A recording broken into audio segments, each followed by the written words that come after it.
J'aimerais remercier Bronwyn Lowe, ma co-directrice de recherche qui ne pouvait pas être présente aujourd'hui. C'est avec elle que on a rédigé un article qui est à l'origine de cette présentation.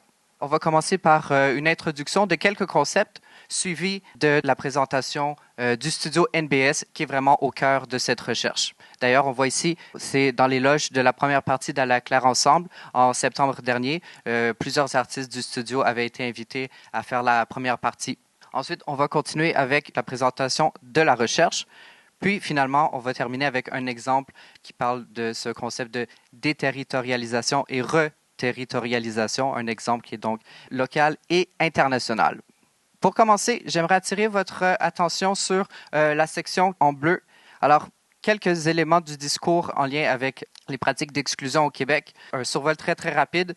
On peut parler des pratiques d'exclusion au Québec. Et donc, en résumé, le cadre théorique de cette recherche est grandement inspiré par le concept des 3 piliers de la suprématie blanche d'Andrea Smith.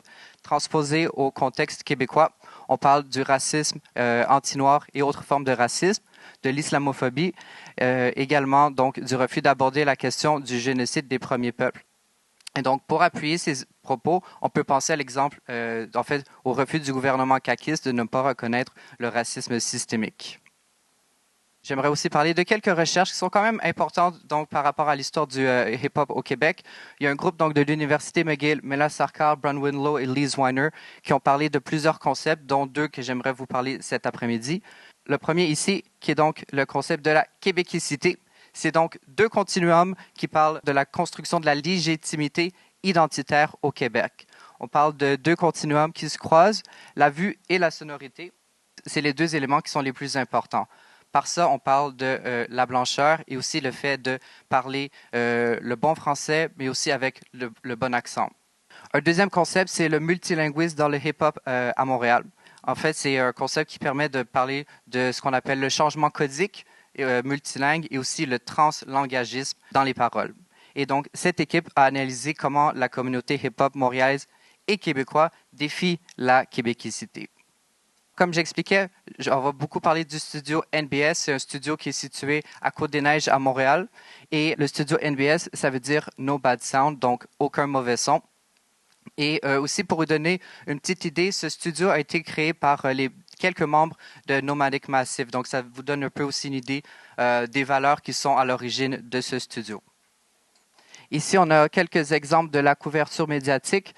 On a des articles dans la Gazette, dans la presse. Ils ont fait aussi un super projet avec le Centre Phi à Montréal. Il y a aussi Skyfall, qui est assez connu, qui sort du studio NBS, qui a fait beaucoup de productions avec ici Yamasato, qui est un des producteurs sur les photos. J'aimerais aussi mentionner Jainitai Lotus, qui est le coordonnateur du projet et du studio, une personne vraiment importante pour le studio NBS. Le corpus pour cette recherche, ça provient d'entrevues que j'ai réalisées il y a 4 ans avec 9 personnes. On voit ici des personnes originaires de vraiment plusieurs pays à travers la planète, mais aussi donc ça fait qu'il y a une diversité linguistique qui est vraiment très, très intéressante. On a fait des analyses des médias sociaux et aussi des entrevues informelles avec des membres et le coordonnateur.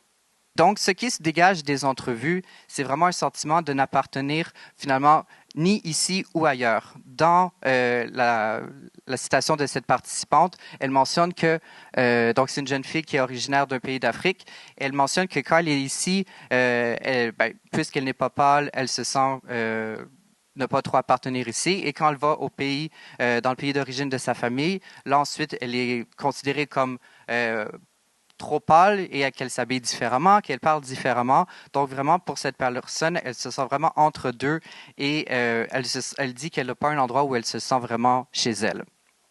Donc, ça nous amène à 2 concepts qui sont très importants pour cette recherche. Ces 2 concepts qui viennent de l'auteur qui s'appelle Papastergiadis.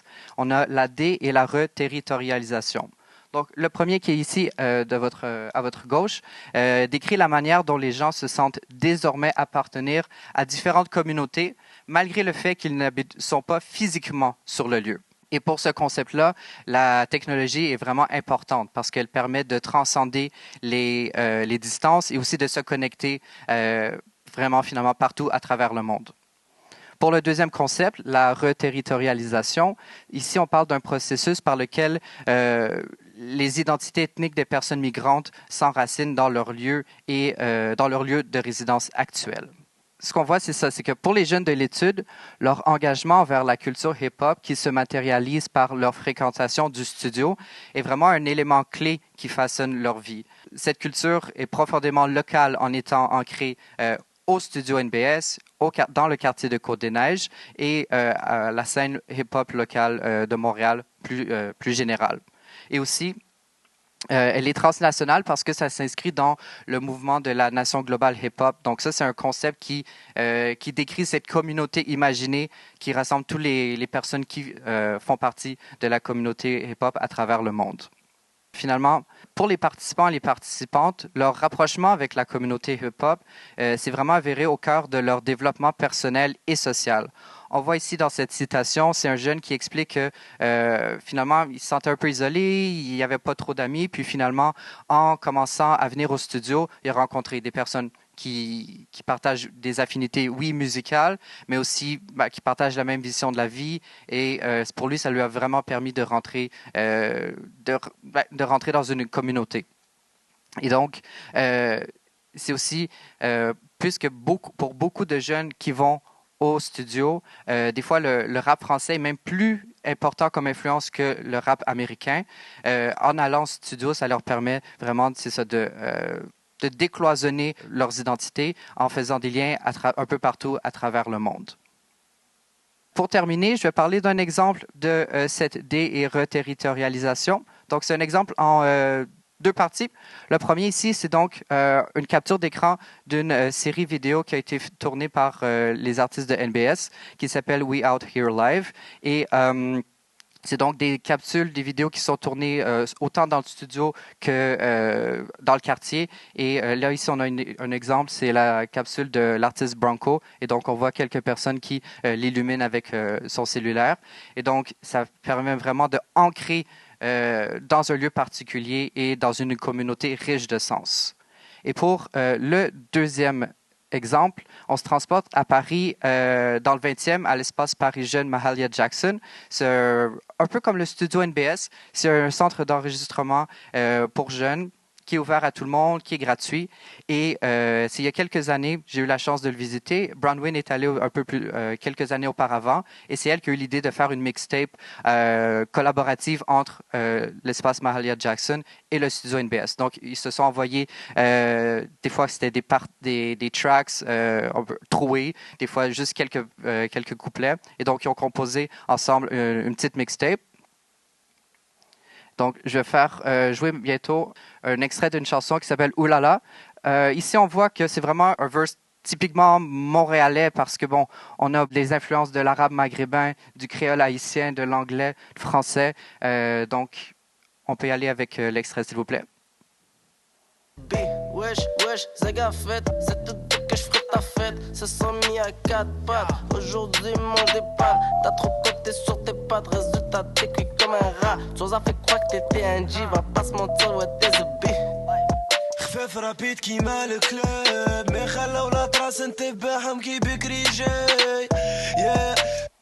Ce qui est vraiment intéressant, c'est ça.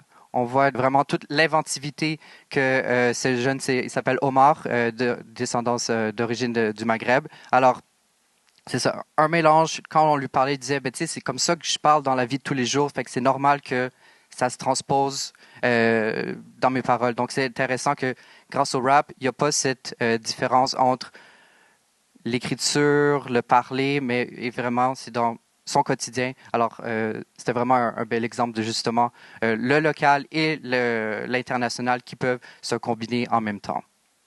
En conclusion, en documentant leur art et leurs espaces sur les réseaux sociaux et en utilisant un hip-hop-lect spécifiquement montréalais dans leurs paroles, les artistes de NBS indexent leurs identités à leur quartier, donc vont vraiment enraciner dans un lieu leurs pratiques. C'est aussi donc une manière de faire des liens donc, avec la culture hip-hop locale et mondiale.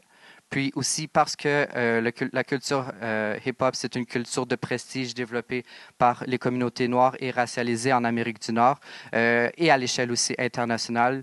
Ça peut agir comme une critique ontologique des récits d'appartenance dominants au Québec et au Canada. Et Aussi, dans une autre partie de la recherche, on s'est aussi intéressé un peu plus au volet personnel de qu'est-ce que peut apporter le rap. Donc, vraiment, au niveau du développement, de la confiance en soi, des troubles de parole chez certaines personnes. Puis, donc, cette partie-là, c'était vraiment plus macro, mais on a aussi travaillé les volets micro, plus par rapport à l'individu.